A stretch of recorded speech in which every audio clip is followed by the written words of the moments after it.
pops into your mind?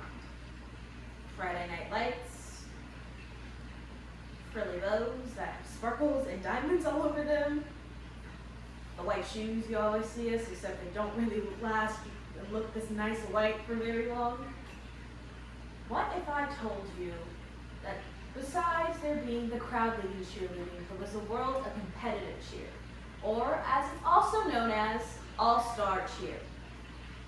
Now, I'm sure some of us maybe have met someone who did all-star cheerleading, or maybe heard of it when Netflix released their reality show Cheer a few years back.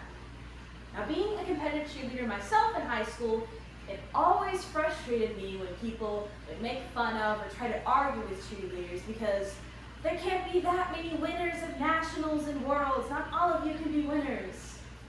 But today, I hope to inform some on the vast world of cheerleading, specifically all-star cheer.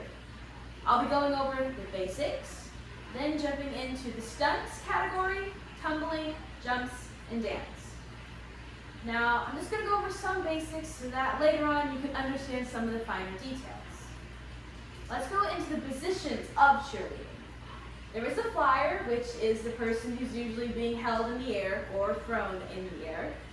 And then there's 1 to 2 people on the ground holding that flyer's feet, who are called bases. Now, there could be a side base and a main base, but that's a little too fine details for right now.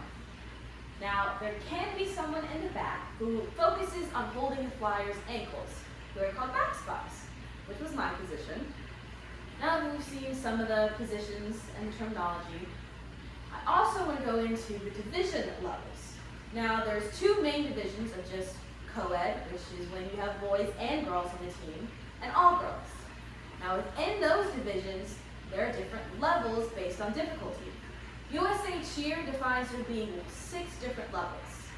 Now, there's even more levels between those levels that are based on the size of the team, depending on the number of athletes. All routines for competitive cheerleading must be 2.5 minutes long exactly. Not a second more, not a second less, unless you want a point deduction, which no one wanted. Now, all routines also must have a tumbling section, stunts, jumps, and dance requirements. Now let's look into the stunts requirements that judges are looking for. Now, judges are specifically looking for 3 different types of stunts: pyramids, baskets, and partner stunts. USA Cheer defines pyramids as when 2 or more stunt groups are connected by the flyers, whether that be they hold each other's hands or arms or legs or even feet. They also define that a basket is when 2 to 4 people on the ground throw a flyer in the air and catch them on the way down. Now, in the air, the flyer can do various twists and turns in the air to up the difficulty of that basket to acquire more points. Now, partner stunts is just the basic 1 to 3 people holding the flyer in the air as they do their skills, not attached to anyone else. Now, judges are not only looking for the difficulty of those stunts, but also that how solidly you perform them and the technique you use to perform them. Now, we've looked at the stunts, let's look into tumbling. Now, for each level of cheerleading, there's required tumbling skills, but there are also advanced skills that can help your team get more points. For example, Champion Cheer lists that a level 1 athlete must have a back walkover, a cartwheel, a round-off, and a front walkover. Now, some of their listed advanced skills is a back walkover round-off or a front walkover cartwheel. Now, just because you have those advanced skills doesn't mean that you get to move on to level 2. It just means that you can help your team get more points to maybe win the competition. Now, judges are also dividing this tumbling into 2 different categories: running and standing. Running is just as it sounds when an athlete runs to do a skill or do a jump skip combination before throwing their skill. Standing is, again, just as simple as it sounds when an athlete stands and throws their tumbling, or maybe takes a step or 2 backwards to get a little bit of momentum before throwing it. Now, judges are looking at for at least half of the team having at least the required tumbling skill for that level that the team is entered as. Finally, let's look into the dance and jumps portion.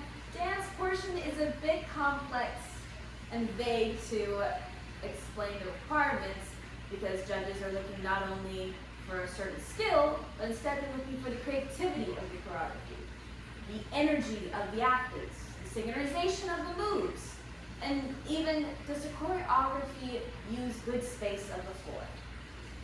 Now this can seem very subjective because as I stated beforehand, for other categories like stunting and tumbling, judges are looking for this and that skill for this and that level.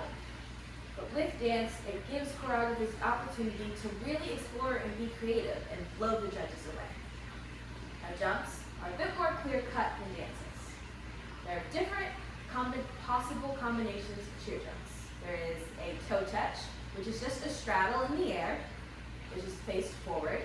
There is a pike jump, which is just jumping in a pike position at a 90-degree angle, right or left side, depending on your team's choreography. And there is a left or right hurdler, which is at a 45-degree angle, right or left side. And it looks similar to a split in the air, but you have your back leg semi-bent. Now, competitions require that there be one single jump and a combination jump. The combination can be 2 or more jumps thrown together without any breaks in between them. You can do more than 2 if you want to up the difficulty to get more points. Judges are looking at the technique, how athletes throw their jumps, and also the synchronization of the jumps. We're also looking at positioning of the arms, your feet, your legs, and making sure those toes are pointed. So now that I've gone over the basics, the tumbling, the stunts, and the dance and jumps of cheerleading, I hope that I've expanded and you've learned something today. So instead of just thinking cheerleading is some frilly activity that crowd leads, you see it as a complex sport that it truly is. Thank you.